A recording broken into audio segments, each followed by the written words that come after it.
Hi everyone!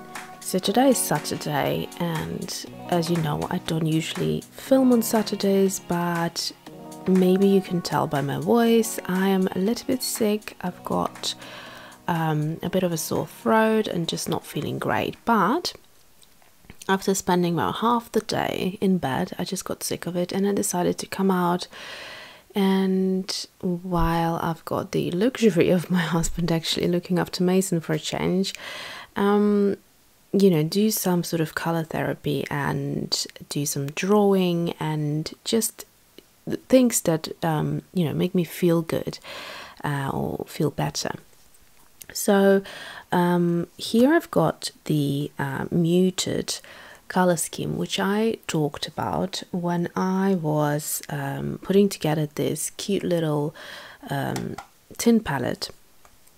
So you can go back and see the process of this in one of my earlier videos, and basically it's got 18 colors, and I have put them together in such a way that I have some very vivid and bright colors, which are predominantly reds, and I've got a very bright ultramarine turquoise, couple of greens, couple of yellows, but around it the colors are quite muted and sort of towards gray, kind of blue-gray sort of color scheme with some neutrals like this one here, which is the English Red Earth, and it's a very pretty color. So anyway, so I have used a very limited color palette in all of these sketches. So these two, for the cheek I have gone with the Mayan Blue Genuine, and here for the cheek I've gone with the Rhodonite Genuine, so both by Daniel Smith. Actually all of them are Daniel Smith except for Perylene Green and what's this one, the Gold, which are by Schmincke Horadam. So that I don't repeat myself, predominantly this is a Daniel Smith watercolor palette. So other than that, the rest of the colors are exactly the same, so it's that kind of color palette that we will be exploring today, and I feel, you know, quite happy with it. That's the palette that I put together myself, and that's the vision I had for it, just to try something different, because usually I leave the skin or untouched, so I use the white of the paper and then just kind of work around the eye area to create the dramatic effect and the lips and the cheeks, but with a bit of adding a bit of the skin tone, it becomes a bit more finished and a bit more illustrative. And this one, although it looks quite messy and possibly is my least favorite, it's a very interesting style which actually reminds me a lot. So that's the artist Felix Scheinsberger, and his style is what that particular illustration, let me just find something to show you. So for example, you know, that kind of messy, quirky style.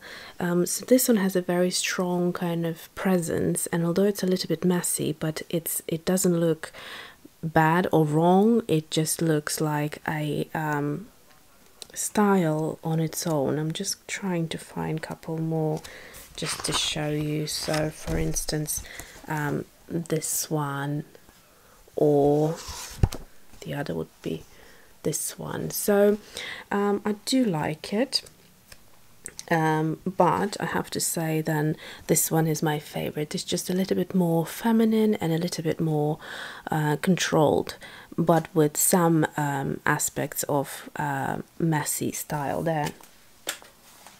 Now this final one is actually an illustration of a woman, but I felt out of all of them it looked least feminine to me. I got inspired by this one and decided to create the boy illustration, which this was just a quick sketch, but I have done the full illustration in watercolor in my last Friday's video, the watercolor session. So if you want to see the entire process, you can do that. And this one I just colored in with some pencils. Now today I want to do something similar, obviously not identical, but something quite similar to what I have done here, and I just want to show you how to create these illustrations and using a very limited color palette. And it doesn't have to be the exact ones. You're very welcome to recreate this palette if you wish to follow me in the future videos for the doll and the face illustrations, but you can you know, go for a slightly different color palette if you wish, but in essence all you need is just to kind of look where I'm putting what. So for example, the eye color here, the hair, where I'm putting the shadows, how I'm mixing the shadow, etc. So those are the key elements, and I will talk you through as I go. Okay, so to begin with, to create a slightly more messier illustration, I would recommend to use a water soluble pen, ink pen, and usually I use this one, which is the platinum carbon ink, and it's got the platinum carbon ink inside, which is waterproof, and that gives you a line that is not going to be distressed by moisture of the water. However, for this particular style, I do like to use this pen. Now that's a new pen in my arsenal, and it's the Muji pen. I'm trying to read, but there is nothing here that is in English. So it's a Muji gel pen, and it's in black, and it's a 0.25, so it's actually a lot thinner than my other previous favorite pen of all times before I moved on to the waterproof fountain pen. This is the Pilot G-Tech C4. I have used this for, I don't know, 5-10 years. So yeah, and this one is a lot thinner, so it's sort of almost half the thickness of the line. It's a very neat little pen. I got it on Amazon in a pack of, I don't remember, was it 4, 5, 6, something like that. So I'll leave the link below if you're interested, but basically it gives you, I really like how it glides on paper. I'm going to do one today just because I can see that the video is going to be super long otherwise. So okay, I'm going to start here and start with the face shape. You can do different face shapes. As you can see, here is more of a triangular shape, here is more of a round and another round. So today I'm kind of going maybe with an oval shape that's not too triangular, and I'm going to add a bit of a neck. Also, with this illustration, you'll see I'm not scribbling too much except for the eye area probably. I'm just leaving it at a single line. So lips I haven't done in this instance. Let's start with the eyes probably. So I'm going to start with big eyes as always, and they're about middle of the face. So that's what makes them look quite striking. And I'm going to do a simple one, just looking straight ahead today. And then the scribbling comes in here. So we want it to look quite sort of loose, so not too controlled. So I'm trying to hold the pen not very close to the end, but sort of higher up, which will give us less control, of course. And that is round about it, so you can kind of see where you want the eyeliner to be thicker and more prominent, and that's it. So then next thing to do is to draw in the eyes, and again choose where they're looking. So I'm going to go kind of, she's looking to the left. Then the nose, roughly about here, the ear. I like to sometimes either leave it plain or add some detailing, and today probably will give her this type of a earring, like so. And then before I start on the hair, I'm going to do the eyebrow. like so.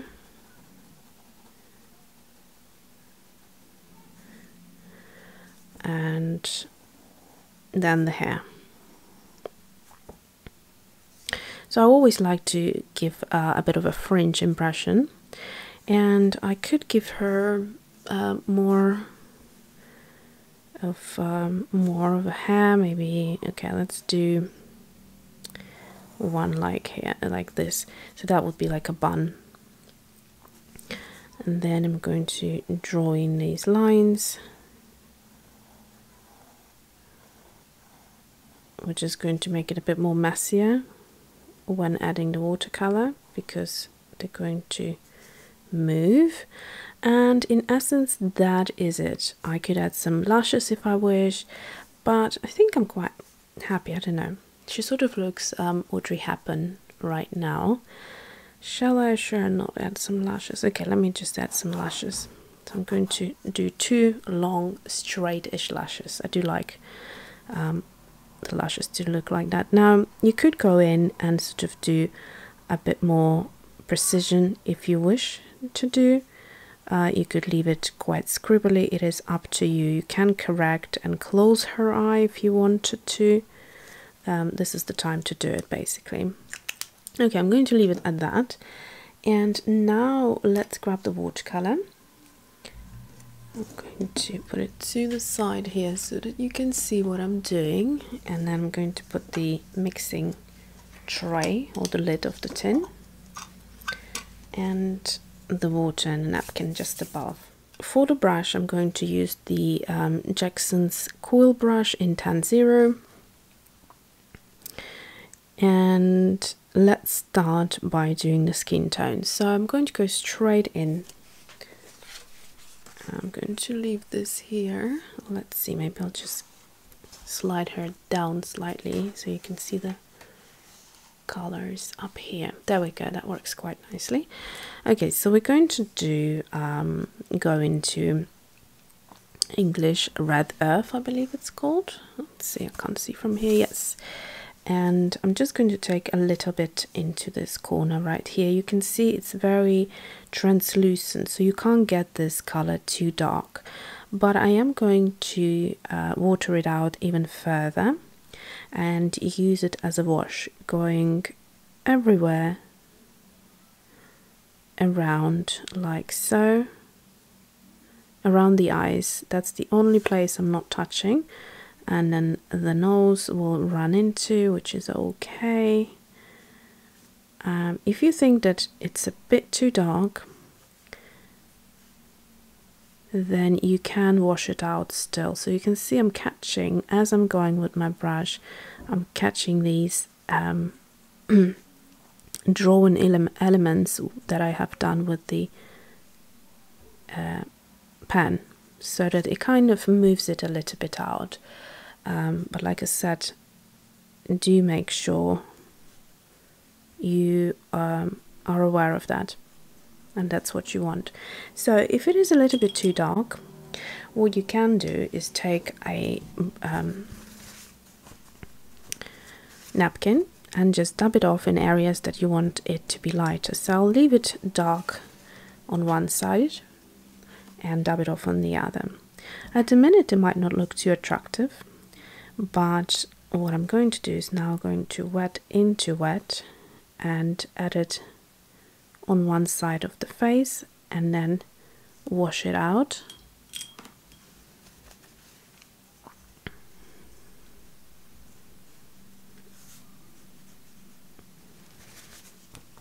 Try not to have any harsh lines, but by the looks this one is going to be quite tanned. Now I'm going to move on while this is drying, and actually I forgot to do the ear as well, like so, not too much. We're going to move on to the hair, which is going to be the Payne's grey. Such a beautiful color. It's quite hard for me to be without this color, and I'm happy I have included it here. So trying not to be too precise, leaving some white areas is always helpful, and then just making again the darker side of the bun is the left, and that's all I'm doing. So at this point I'm going to leave it to dry a little and we'll add some blooming, but while it's still wet I'm going to go in and add more of the darker color like so, and some here as well, just dabbing it on. So at this point this side is looking a little bit too orange, so what I'm going to do is dab it off a little bit and use that very same English red earth right here and add a little bit of that grey, and immediately that creates a lovely, more muted version of it. And that is great for using on shadows. So I'm going to use that now. So you can see it's not as red at this point anymore, and it serves a good purpose. So I'm going to leave it like that, and while it is drying I'm going to go back to the hair and just dab in some water, and that will create lovely blooming like so. And now I can concentrate on the gold. My gold is just not drying. It's been like a week now, I think. So you can go as careful as you want or messy. So it's up to you. I'm going to make it quite goldy. So using very minimal water with this. Like that. And now let's, I think I'm going to use the heat gun just to completely dry it and come back. Okay, so at this point let's now do the lips. So I'm going to go into this beautiful red, and I will keep it quite bright, so very minimal water and loads of pigment, and just without any previous marks of pen or pencil, I'm just going to go in and leave a little highlight in the middle, which creates a beautiful little pout. So if you would color it all in, it doesn't have that much of a kind of mysterious look of a I'm about to say something, or kind of, you know, thoughtful kind of look. And I'm going to water this pink out and actually just put it like so. And I could have drawn them in like I have done here, but I'm not entirely sure like this looks. So what I've done here is I have first added the watercolor and then gone with the pen, which didn't make that sort of dirty kind of look. So that's your choice, which one you prefer best. And then before I finish, I'm going to go into the eyes and basically use this lovely grey on the eyes like so, and immediately we've got some drama. Now making sure there's very minimal water on my brush, I'm just going to move it just above like so to make the watercolor kind of spread out a little bit. You can. The card got full at one point, I'm not sure which point that was, so all I have done is created this stronger shadow, and while I was doing it, the watercolor started to move into this part of the face. So you can, if you want to, leave it and have that element of messiness there, or you can pick it up just a little bit. Now I'm going to zoom you in because I want you to see what I'm doing with the with these shadows, and that's the particular style of it. So if I'm going to show you here, basically it's the harsh shadows, so it kind of makes the impression like it's a very either sunny day or there's a lot of lighting and the shadow just falls quite harshly, and I quite like that look. It just makes a good finish. So I'm going to dab off this watercolor again. It's quite stubborn, it keeps on moving into this little well here, so I'm going to just try and dry it up completely so it stops moving in there. And then we're going to go back into that shadow color, which is basically the English red earth with Payne's grey. And basically at this point I'm just going to put it into some areas just to give the face more of a dimension. I'm just going to do that around the eyes. Carefully try not to touch the pink of the cheek, and then here as well underneath. Don't forget the shadow obviously is quite strong there, and a little bit around here. There we go. So that is going to be it. If you want, you can add it a little bit on the ear. So that is the style, and you can go with different variety of cheek and lip color, of course. But that's this messy, lovely way of illustrating. I'm going to actually also color in with the very lightest of this Payne's grey her eyes. Now that's something I started doing and I realized that I actually really like that. So the very light wash of the Payne's grey adds that lovely kind of almost real aesthetic to the eyes, where it kind of makes them look more well, not realistic, but you know, doll-like, that they're looking somewhere. And the eyes, of course, are what creates an illusion of realness as such. So I'm just looking at the cheek. One is darker than the other, so I might dab off this one as well just to give them that sameness. So you can see this was the same red, just watered out. It becomes a little bit more light, which is what we want for the cheek, or for this particular style. I don't want the cheek to be as strong as the lip because everything becomes one-dimensional. We have the very strong eyes and very strong lips, so the cheek in between has to go down in strength. And that is it, and I hope you enjoyed it. There are going to be a few close-up shots in the end. And yeah, thanks for watching and see you soon.